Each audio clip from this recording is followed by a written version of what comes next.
sahabat Padepokan Lokajaya rahimahullah, pada perjalanan beberapa waktu yang lalu, beliau menyampaikan hanya dengan ilmu yang dapat membuktikan kehadiran sosok Imam.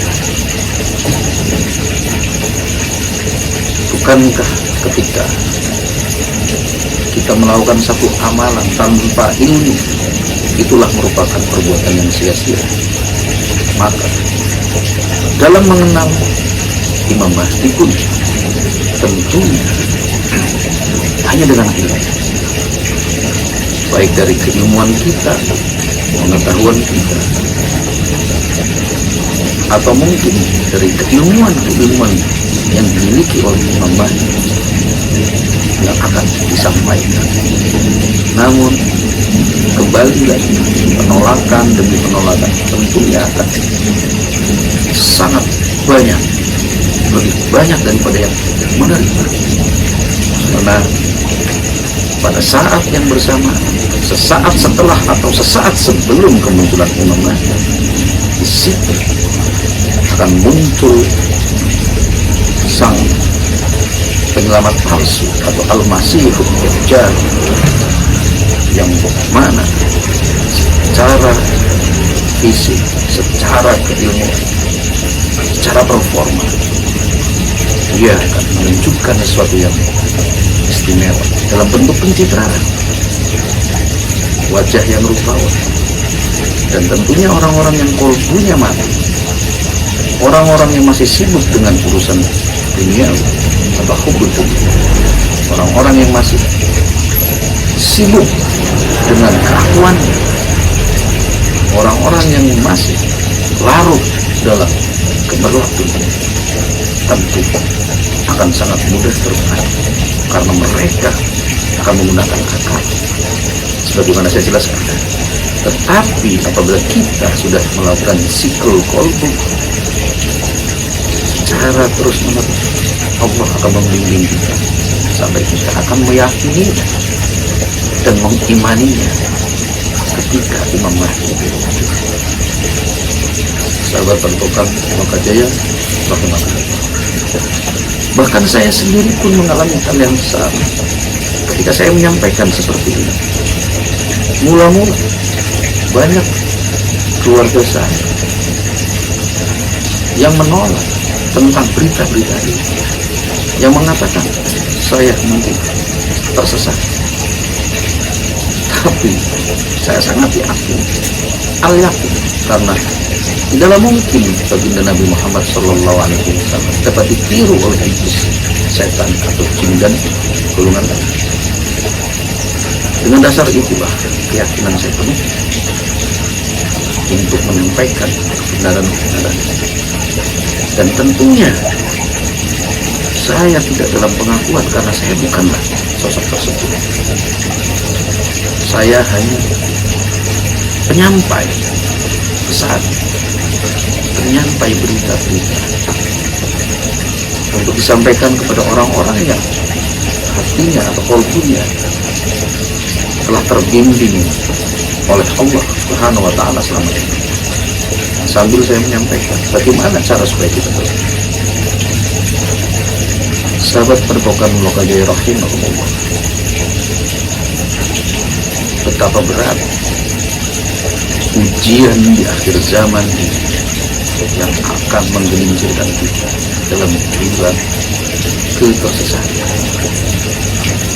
Bahkan banyak para ulama, bahkan banyak orang alim, bahkan banyak orang-orang yang mumpuni secara keilmuan agama yang akan tersesat namanya, manakala mereka tidak mengedepankan kolbu, manakala mereka lebih mengedepankan akal. Beberapa waktu yang lalu, pengasuh dari Padepokan Lokajaya, Kang Surya, bercerita kepada saya bahwa beliau pun mengalami dalam satu mimpi, mengalami satu peristiwa dalam mimpinya bertemu dengan sosok bercahaya yang menyampaikan hal yang sama dengan apa yang saya sampaikan. Subhanallah, mungkin itulah cara Allah untuk meyakinkan Mas Surya bahwasanya apa yang disampaikan selama ini dari apa yang saya sampaikan itu adalah satu kebenaran. Dan Mas Surya sendiri melakukan verifikasi tentang mimpinya ini, bentuk mimpinya itu kepada saya, dan saya sampaikan itu sama. Itulah sosok Imam Mahdi. Dan saya sampaikan bahwa beberapa waktu 3 hari ini ke depan, wallahu a'lam sampai berapa lama, saya mendapatkan pesan bahwa beliau Imam Mahdi sedang memanggil para wali-wali Allah Subhanahu wa ta'ala. Para wali Allah di dunia ini dipanggil, ditarik energinya agar mereka merespon atau peka terhadap kehadiran beliau. Saya pun merasa terpanggil, meskipun saya dapat berkomunikasi secara ruh, namun sampai detik ini saya belum bertemu dengan sesuatu. Tapi insya Allah janji beliau dalam perjalanan ruh yang saya alami, bahwa saya insya Allah nanti akan bertemu. Dan saya berharap apa yang saya khawatirkan tadi, bahwasanya para alim ulama yang lebih banyak berpikir secara akal saja, mudah-mudahan Allah berikan hidayahnya atau petunjuk agar mereka semua kembali kepada kolom, kembali kepada ruh, karena sejatinya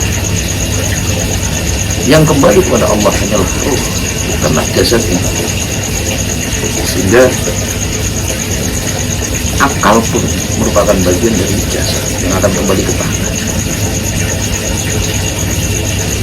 Sahabat Padepokan Lokajaya rahimahullah,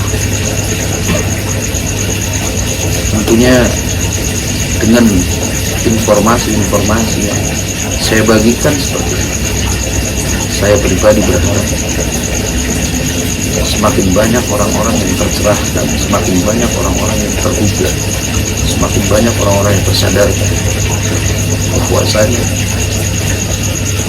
apa yang saya sampaikan dari awal adalah suatu petunjuk yang akan membangkitkan kesadaran kita bahwasanya realitanya seperti itu di akhir zaman. Sahabat Padepokan Lokajaya rahimahullah, serta saudara-saudara sebangsa dan setanah, Imam Mahdi Ratu sang kinasi, beliau bukanlah milik umat Islam saja. Beliau adalah rahmatan fil alam, bukan rahmatan lil alam, rahmatan fil alam. Kalimat ini saya dapatkan dari beliau dalam perjalanan. Mungkin para ahli nahu atau mungkin seorang memahami apa pengertian dari rahmatan lil alamin dan rahmatan fil alamin, karena saya bukanlah nabi. Maka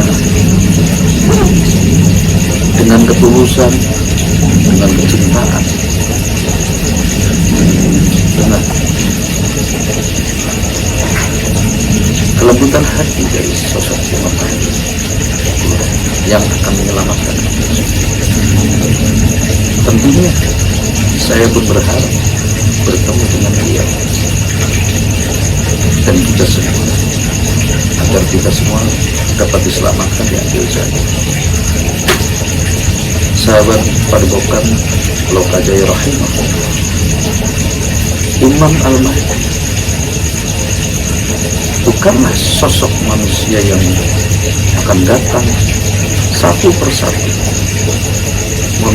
akan datang ke satu persatu orang-orang sakti atau mungkin orang-orang yang berilmu, atau mendatangi tempat-tempat kapilasi, atau mendatangi tempat-tempat keramat, atau membersihkan roh-roh manusia dengan mendatangi mereka. Imam Mahdi tidak butuh kita yang butuh Imam Mahdi. Jadi alangkah indahnya jika ada sosok yang mengaku Imam Mahdi yang kemudian menyampaikan bahwa dia akan melakukan pembersihan terhadap tempat-tempat yang bersifat kemusyrikan seperti tempat-tempat pesugihan, atau meruqyah, atau melakukan peperangan secara zahir. Alangkah sucinya tangan Imam Mahdi Allah ciptakan. Tidaklah mungkin sosok Imam Mahdi itu datang untuk melakukan hal-hal seperti itu. Kenapa? Bagaimana Allah menjaga kesucian tangan Imam Mahdi? Dengan cara Allah menurunkan kembali Isa alaihissalam untuk membunuh Dajjal dengan menggunakan pedang Zulfikar yang dititipkan oleh Imam Mahdi.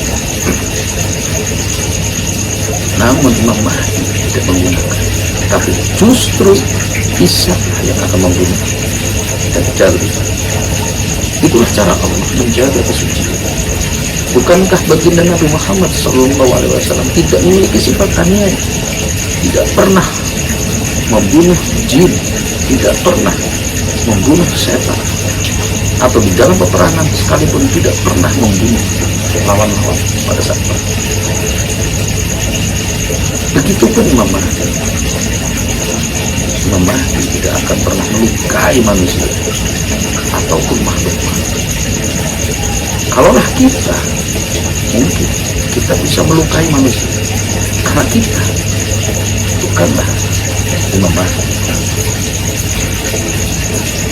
Sahabat Padepokan Lokajaya rahimahullah, di Padepokan Lokajaya saya lebih fokus menyampaikan berita-berita tentang Imam Mahdi, karena berita yang saya dapatkan adalah berita terkait kemunculan beliau, bukanlah berita-berita tentang Satrio Piningit atau budak jabat.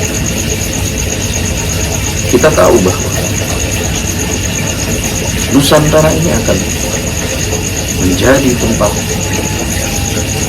yang sangat terhormat, menjadi negara yang sangat beruntung karena kehadiran dua sosok manusia yang Allah pilih untuk memimpin atau memakmurkan Nusantara dan dunia. Untuk Satrio Piningit atau seorang pemimpin di Nusantara yang akan memakmurkan Nusantara dalam waktu dekat, beliau akan didampingi oleh Imam Mahdi. Namun untuk penjelasan tentang Satrio Piningit, saya tidak terlalu memahami, meskipun secara sejarah atau secara petunjuk-petunjuk yang lain saya dapat, tetapi saya lebih memfokuskan pada kehadiran Al-Muntadhar Imam Mahdi yang nantinya akan mendampingi sosok Satrio Piningit itu. Saya hanya ingin menjelaskan kenapa roh-roh para leluhur Nusantara atau raja-raja Nusantara atau para mujahid Nusantara, juang-juang para dan ruh-ruh suci para leluhur dunia saat ini berkumpul di Indonesia, berada di belakang atau di kediaman sosok Satrio Piningit. Kenapa demikian? Karena Satrio Piningitlah, budak janggutan itulah yang akan menjemput atau membahagi pada saat ini. Maka buat saudara-saudara yang mungkin bertemu dengan sosok seperti itu, yang didampingi dengan ribuan leluhur sosok SPI, yang mana nantinya akan menjemput kehadiran Imam Mahdi. Sahabat Padepokan Lokaja Rahimahullah, demikianlah penyampaian karena ayam sudah berkokok di rumah saya sehingga mengganggu apa yang saya sampaikan. Terima kasih atas luangan waktu Anda untuk mendengarkan pemaparan tentang penyampaian pesan. Semoga kita semua bimbingan Allah Subhanahu wa Ta'ala hingga kita berjumpa dalam satu negeri yang baldatun thayyibatun wa rabbun ghafur. Terima kasih. Assalamualaikum warahmatullahi wabarakatuh. Rahayu, rahayu, rahayu.